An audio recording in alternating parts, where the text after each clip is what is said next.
లక్ష్మి చేత డాక్యుమెంట్స్ పైన సంతకం పెట్టించుకుంటుంది వాళ్ళ వదిన.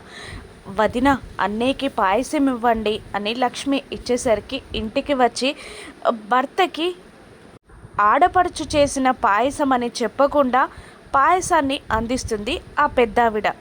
ఇక ఆ పాయసం తిన్న విశ్వ వాళ్ళ నాన్నగారికి ఒక్కసారితో చెల్లితో లక్ష్మితో ఉన్న జ్ఞాపకాలన్నీ గుర్తొస్తూ ఉంటాయి.